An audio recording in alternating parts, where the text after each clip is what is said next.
America, Israel இவங்க இணைந்து Iran கூட இந்த தாக்குதல் நடத்தி வரக்கூடிய இந்த நேரத்தில் ஒரு பதட்டமான சூழ்நிலை என்பது இப்போ உலகம் முழுவதும் ஒரு நிலவி கொண்டிருக்கு. இந்த நேரத்தில் பாகிஸ்தானுடைய முன்னாள் தூதுவராக இருக்கக்கூடிய அப்துல் பாசித் அவர் ஒரு விஷயத்தை இப்போ சொல்லியிருக்கார். அது இன்னும் இப்போ ஒரு சர்ச்சைக்குள்ள நிலைக்கு போயிட்டுருக்கு. என்ன அவர் சொல்கிறார் அப்படின்னு சொன்னால், ஒருவேளை அமெரிக்கா எங்களுடைய நியூக்ளியர் இன்ஸ்டாலேஷன் மேலே தாக்குதல் நடத்தினால் நாங்கள் அதற்கு பதிலடியாக திருப்பி இந்தியாவில் இருக்கக்கூடிய டெல்லி மற்றும் மும்பை மேல் தாக்குதல் நடத்துவோம், குண்டுகளை வீசுவோம் அப்படின்னு சொல்லிட்டு அவர் இப்போ சொல்லியிருக்கார். அது இப்போ ஒரு நம் உலக நாடுகளிடையே ஒரு ஒரு கவலைக்குரிய விஷயமாக இருக்குது. ஏன்னா ஏற்கனவே ஒரு பக்கம் போர் நடந்து கொண்டு இருக்கக்கூடிய சூழ்நிலை இந்த மாதிரியான கருத்துக்கள் வர்றது ஒரு பதட்டத்தை ஏற்படுத்தி இருக்கிறது. ரெண்டு ஆஸ்பெக்டில் பார்க்கணும். அப்போ அமெரிக்கா பாகிஸ்தானை எந்நேரமும் கவுத்தி விடும் அப்படிங்கிற மாதிரி அவர் சொல்ல வர்றாரான்னு எனக்கு தெரியலை. அமெரிக்கா எங்களது நியூக்ளியர் இன்ஸ்டாலேஷன்கள் மீது தாக்குதல் நடத்தினால் நாங்கள் இங்கு தாக்குதல் நடத்துவோம். அப்போ இது என்ன சொல்ல வர்றாரு? எப்படி அமெரிக்கா அந்த காலத்தில் பாகிஸ்தான் எப்படி அன்றைக்கி அமெரிக்காவோட சேர்ந்து கொண்டு ஆப்கானிஸ்தானில் நான் உனக்கு உதவி பண்ணுறேன்னு சொல்லிட்டு பின்லாடனை தன்னாட்டுக்குள் ஒழித்து வைத்து துரோகம் செய்தார்களோ, அந்த மாதிரி இப்பொழுதையும் பாகிஸ்தான் அமெரிக்காவுக்கு துரோகம் செய்ய காத்து கொண்டிருக்கிறது. அந்த துரோகத்தை கண்டுபிடித்து அமெரிக்கா எங்கள் மீது தாக்குதல் நடத்தினால் நான் இந்தியா மீது நடத்துவேன் அப்படித்தானே இருக்கு அவர் சொல்கிறத பார்த்தா. ஆனால் ஒன்று அவர் புரிஞ்சுக்கணும். முதல்ல அமெரிக்கா அவங்க நியூக்ளியர் இன்ஸ்டாலேஷன் மேலே தாக்குதல் நடத்தாது. ஏன் தெரியுமா? அது ஆல்ரெடி அமெரிக்காக்காரன் கையில் தானே இருக்கு. முதல்ல அந்த அடிப்படையை இவர் புரிஞ்சுக்கணும். முரிடு ஏர்பேஸ் பக்கத்தில் இருக்கக்கூடியதில் யாரு கண்ட்ரோல்? அவங்க கண்ட்ரோலில் தானே இருக்கு. அது ஏற்கனவே ஒரு பாகிஸ்தானில் இருக்கிற சீனியர் அஃபீஷியலே ஒத்துக்கிட்டாரு. இந்த வீடியோவே ஓப்பனாகவே வந்துச்சே. அதனால அப்படி ஒரு தாக்குதலை அமெரிக்கா நடத்தணும்னா அதுக்கு முன்னாடி அங்கே இருக்கிற அமெரிக்காக்காரனே அங்கே கொண்டு வச்சுட்டு போயிடுவான். அவன் ஏன் வெளியிலிருந்து அங்கே நடத்தினான்? அங்கேயே ஜோலியை முடிச்சுட்டு அவன் பாட்டு வெளியில் வந்துட போகிறான். அப்படி இல்லைன்னு சொன்னால் அதை அவன் கையில் வச்சுக்கிட்டு அதுலேருந்து நேரம் உங்கள் மேலே அவன் தாக்குதல் நடத்த போகிறான். அவ்வளோதான். அதனால் அவன் வெளியில் இருந்தெல்லாம் அவன் நடத்த வேண்டாம். அந்த பேஸே முதல்ல அவன் கையில் தான் இருக்குது. ரெண்டாவது, அதுக்கு ஏன் அவன் கஷ்டப்படணும் அவ்வளோ தூரம்?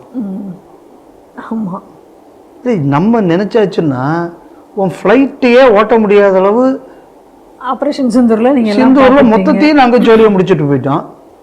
நீ இருக்கிற ஃப்ளைட் அவ்வளோத்தையும் இங்கேருந்து வடக்கு பக்கமாக கொண்டு ஓடி போயிட்ட. நீ மேற்கு பக்கமாக வடக்கு பக்கமாக நீ அதை கொண்டு ஓடி போயிட்ட. ஒன்று நீ எப்படி எங்களை அடிக்க முடியும் யோசிச்சு பாரு. இப்போ பாரு, இஸ்ரேல் அடிக்கிறான். ஆமாம், அடித்த உடனே ஈரான்காரன் அவனை நான் திரும்பி அடிக்கிறேன்னா அவன் ஈரான் அடித்தான், சவுதி அரேபியாவை அடிக்கிறான், ஈரான்காரன் சவுதி அரேபியாவை அடிக்கிறான், இஸ்ரேல் அடிக்கிறான், கத்தார் அடிக்கிறான், சவுதி அடிக்கிறான், யுஏஇ அடிக்கிறான், எல்லா நாட்டையும் அவன் சுற்றி அடிக்கிறான். பல ஊர்களில் குண்டு அங்கே போய் விழருது, பாதிப்புகள் ஏற்படுகிறது, நம்ம பார்க்குறோம். அந்த நாடுகள்லேருந்து இஸ்ரேலும் அமெரிக்காவும் அடிக்கிறான், ஈரான் மேலே குண்டு விழுது, பிரச்சனை வருது. ஏண்டா துருக்கிக்காரன் சைனாக்காரன் எல்லா பயல்களும் பாகிஸ்தான் கையில் ஆயுதத்தை கொடுத்து இந்தியா மேலே அடிக்கணும்னு அங்கேருந்து ஏவுநீங்கள ஒன்றாவது எங்கள் ஊரில் விழுந்துதாடா? இல்லை. எங்களுக்குள்ள ஆகாஷம் நம்ம ரஷ்யாட்டிருந்து வாங்கிட்டு வந்த S-400 இந்த தவிர நம்ம வச்சுருக்கக்கூடிய ஆன்டி ஏர்கிராஃப்ட் கன்ஸும் இந்த மாதிரி உள்ளதை வச்சு ஆன்டி மிசைல் சிஸ்டத்தையும் வச்சு ஒன்று கூட இந்த நாட்டுக்குள்ளே வர முடியாமல் நம்ம அடித்து சோழியை முடிச்சிருக்கோம். இதுலேருந்து என்ன தெரியுதுன்னா, இந்த அமெரிக்கா இஸ்ரேல் எப்படி யூஸ் பண்ணுறாங்களோ ஆயுதங்களை, அதையும் கூட இந்தியன்ஸ் ஃபார் பெட்டராக அவர்களை அதையெல்லாம் பயன்படுத்துகிறார்கள் அப்படிங்கக்கூடியதோடு ஒரு டிஸ்பிளே தான் ஆப்ரேஷன் சிந்தூர்னு நான் பார்க்குறேன். அப்போ எதை கவனிக்கணும்னா, அவர் பேசக்கூடிய பாகிஸ்தான்காரரு, இப்போத்தானே வாங்கின இந்த வசனம் எதுக்கு உனக்கு? அடுத்தது அமெரிக்கா எங்களை தாக்குதல் நடத்தினா நாங்கள் இந்தியாவை தாக்குதல் நடத்துவோம். ஏன் அப்போ உனக்கு திருப்பி அமெரிக்காவை தாக்குதல் நடத்துவோம்னு சொல்கிறதுக்கு என் பயம் தானே? பயம்தான், நிச்சயமாக. நீ சொன்னீன்னா ஒன்றும் ஜோலியை முடிச்சிருவாங்கன்னு தானே? ஆமாம், அதானே உன் பயம்? கண்டிப்பா. அப்போ இதிலிருந்து என்ன தெரிஞ்சுக்குதுன்னா, பாகிஸ்தான்காரன் அமெரிக்காக்காரனை நம்புறது இல்லைங்கிறதையும் நம்ம புரிஞ்சுக்கணும். கண்டிப்பா. நம்ம பாட்டு எதான் சொல்லி இந்த லூசு ட்ரம்ப் என்னத்தையாவது பண்ணிருமோங்கிற ஒரு பயம் இருக்கு. அந்த பயம் கண்டிப்பா இருக்கு. அந்த பயம் இருக்கு. ஆமா. அப்போ இதை நம்ம ஊரில் உள்ள துளுக்கம் என்னத்தை புரிஞ்சுக்கணும்னா, இங்கே இருக்கான்ல கொஞ்சம் பேர், டே உனக்கு பாதுகாப்புன்னா இந்தியாவினால தான் உனக்கு பாதுகாப்பு. அப்போ இதில் இந்த டைலாகில் இன்னொரு காரணம் என்ன தெரியுமா? இந்த வசனம் அங்கே ஆப்கானிஸ்தான் பாகிஸ்தானில் உள்ள பட்டையை கலப்புறான். ஆமாம். எம்புட்டு நாள் அங்கே தாக்கு பிடிக்க முடியும்னு தெரியல பாகிஸ்தானால். இப்போ அங்கே உள்ள மக்களுக்கு மத்தியில் இந்திய எதிர்ப்பு ஒரு பேச்சை பேசி தக்க வச்சுக்கணும். அவங்களுக்குள்ள திசையை வந்து ஆப்கானிஸ்தான்லேருந்து வாங்குற அடியிலிருந்து திரும்பணும். ஸோ இதுக்காக சும்மா அடிச்சு விட்ட ஒரு பொருடா தான் இது. அவங்களுக்கே தெரியுமே. ஏன்டா வாங்கின அடிக்கு ஃபோன் பண்ணி ஐயா விட்டுருங்க விட்டுருங்கன்னு சொல்லி டிஜிஎம்ஓ பேசினது. நம்ம டிஜிஎம்ஓட்ட பாகிஸ்தான் டிஜிஎம்ஓ தானே பேசினது. ஆமாம் ஆமாம். ரெண்டாவது இதை பாகிஸ்தான்காரனே ஒத்துக்கிட்டான், நாங்கள் தான் இந்தியாவுக்கு உடனே ஃபோன் பண்ணி பேசினோம்னு. வேற ஃபோனே எடுக்கலைன்றதுக்கு தானே நீ அழுது. ஆமாம், நான் ஃபோன் பண்ணேன், அவன் ஃபோனை எடுக்கலை. ஆமாம். இது என்னடா அர்த்தம்? அவன் அப்போ தான் அவன் காப்பி குடிக்கிறதுக்கோ எங்கேயோ ஆய்ப்போகவோ போயிருப்பார் போல இருக்கு நம்ம ஆஃபீஸர். அந்த நேரம் கூட உன்னால் காத்திருக்க முடியல, அதுக்கிடையில் அங்கே டும்முங்குதுன்னு. எதுக்கு இந்த பேச்சு? ரெண்டாவது இன்றைக்கி அந்த நாடு இருக்கக்கூடிய நிலைமை. இப்போ நான் வந்து இந்த ஐபிஎலுக்கெல்லாம் பெரிய ஆதரவாளர் கிடையாது. ஏன்னா அது என்ன பொறுத்தளவில் அது ஸ்போர்ட்ஸ் இல்லை, அது ஒரு என்டர்டெயின்மெண்ட்.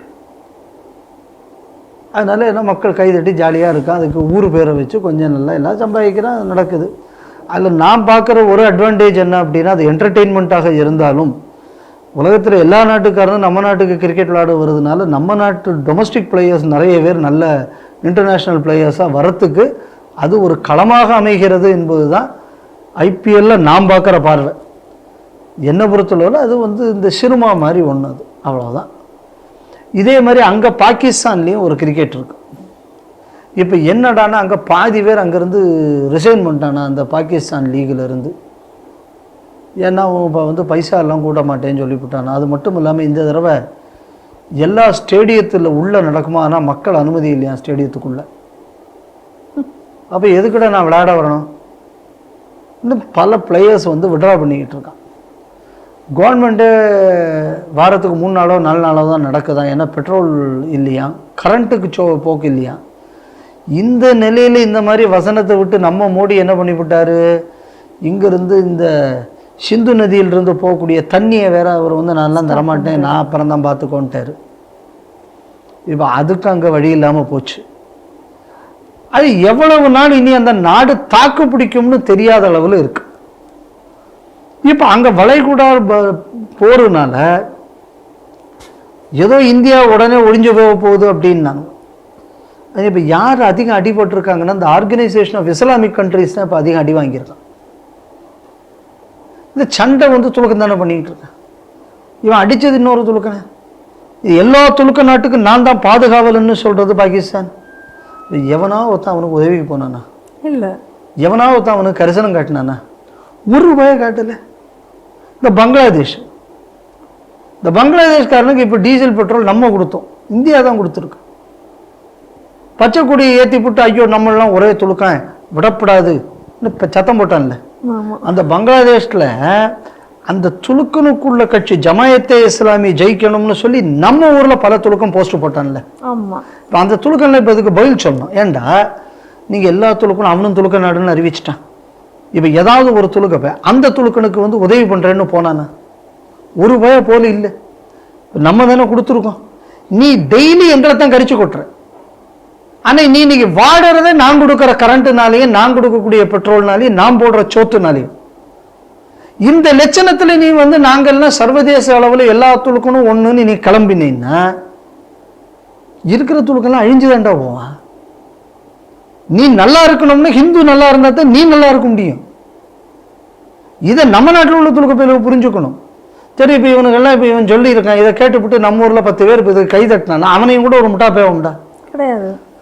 இப்போ தானடா அடி வாங்கியிருக்கான், இப்போ இதான் வாங்கியிருக்கான் சிந்தூரில், நம்ம இப்போ தானே போய் பிச்சை எடுத்தோம். இது அவ்வளவும் இன்னும் இதெல்லாம் தெரிய கூட மனம் இல்லாமல் பாகிஸ்தானில் இந்த மாதிரியான ஸ்டேட்மெண்ட்டுக்கெல்லாம் கை தட்டிக்கிட்டு இருக்கான். அப்படின்னா இந்த மதரசாக்களுக்குள்ள மூளைச்சலவை என்பது எவ்வளவு டேஞ்சரஸான விஷயம்னு பாருங்க. அவங்களுக்குள்ள வாழ்வாதாரம் செத்துக்கிட்டு இருக்கு. அதை கூட அவனால புரிந்து கொள்ள முடியாத அளவு அவனை வந்து ஒரு மத வெறி அவனை வந்து ஆட்கொண்டிருக்கிறது. அதனால தான் சொல்கிறோம், இந்த மாதிரி இந்த அடிப்படைவாத மதரசாக்கள் எல்லாம் ஏன் பூட்டணும்னு சொல்கிறோம்னா, இல்லைன்னா இந்த மாதிரியான ஒரு முட்டாள் கூட்டம் தான் உலகத்தில் தயாராகும். அதனால இந்த ஸ்டேட்மெண்ட்டுக்கு கூடியது லோக்கலில் வந்து பாகிஸ்தானில் வந்து ஒரு இந்திய எதிர்ப்பு இதை கலப்பணுங்கிறது ஒன்று. ரெண்டாவது இது வந்து உலக நாடுகளுக்கெல்லாம், அது இன்னும் குறிப்பாக சொல்ல போயாச்சுன்னா ஈரானுக்கு ஒரு மெசேஜாக இவர் கொடுக்குறார். என்னை அடித்தால் நான் இந்தியாவைத்தான் அடிப்பேன், வேறு எந்த துலுக்க நாட்டையும் நான் அடிக்க மாட்டேன். துலுக்க நாட்டிலிருந்து கூட அமெரிக்கா என்னை அடிக்கலாம். அதனால ஈரான்காரனே, நீ வேணா வேற மதத்துக்காரன் நாட்டை அடி, இன்னொரு துலுக்க நாட்டை அடிக்காத, ஏன்னா அப்புறம் நமக்கு வியாபாரம் பண்ண முடியாதுங்கக்கூடிய ஒரு சட்டில் மெசேஜாகவும் இந்த மெசேஜ் பார்க்கப்படும். ஆனால் இதெல்லாம் கேட்குற அளவில் அவனும் இல்லை. ஏன்னா இந்த நாட்டுக்குள்ள ஆசிம் முனிருப்ப தான் சொன்னார், இந்த நாட்டில் உள்ள ஷியா எதுக்கடா நீ உனக்கு ஈரான் தான் வேணும்னுங்கிறது கிளம்பி போயிடுன்னு. அப்போ இந்த பேச்சுக்கு இடையில இந்த ஸ்டேட்மெண்ட் வருது. நீங்கள் அதை தான் நம்ம கவனிக்கணும். ஆசிம் முனீர் சொல்றது என்ன, ஈரான் தான் உனக்கு முக்கியம், இல்லை ஈரானை கிளம்பி போங்கடா, ஏன்டா இங்கே வந்து எந்த ஆளியாக இருக்கிறீங்கிறாம. அந்த நேரத்தில் இந்த ஸ்டேட்மெண்ட் வருது. அப்போ பாகிஸ்தானில் இருக்கக்கூடிய ஆசிம் முனீரை செக் வைக்கிற மாதிரி இந்த ஸ்டேட்மெண்ட்டு நல்லா கவனிக்கணும். அவங்களுக்குள்ள இன்டர்னல் ஃபைட் எல்லாம் இன்றைக்கி வந்து வெளியில் வருது. இதுக்கு பல நாடுகள் பாகிஸ்தான்காரனை பயன்படுத்தி கொண்டிருக்கிறார்கள் என்பதுதான் தெளிவான விஷயம். இது நம்ம முன்னாடி அடிக்கடி இது கேட்குற மாதிரி தான். நம்ம ஊரில் இந்த ஒவைசின்னு ஒருத்தர் இருந்தார், அவர் மயம் கூட பேசினார். 1 மணி நேரம் அப்படியே நீங்கள் போலீஸ்காரங்கள்லாம் திரும்பி இருங்க, ஒட்டுமொத்த இந்துக்களை நான் அழித்து விடுவேன்னு ஆசன வயலில் மிளகாய வச்ச மாதிரி ஓன்னு கத்துனா. அப்படி இவ இடையில எங்கேயோ ஒரு இடத்துல போய் எங்களுக்கு தொழுகை நடத்துறதுக்கெல்லாம் நாங்கள் கோர்ட்டில் போய் ஆர்டர் வாங்கக்கூடிய நிலைமைக்கு ஆகிவிட்டோமேன்னு அதே ஓவைசி இப்போ அழுதுகிட்டு இருக்காரு. ஸோ இதெல்லாம் வாய்வேட்டு. ஹிந்து தெளிவாக இருந்தான்னா இந்த மாதிரியான விஷயங்கள் வராது. அதனால் இதில் பிரச்சனை ஹிந்துக்கள்கிட்ட தான். இவனை திருப்பி நம்ம என்ன செய்யணுமோ செய்தோம் அப்படின்னு சொன்னால் இவர்கள் அடங்குவார்கள். இந்த பேச்சிலிருந்து நம்ம இதை தான் புரிஞ்சுக்கணும்.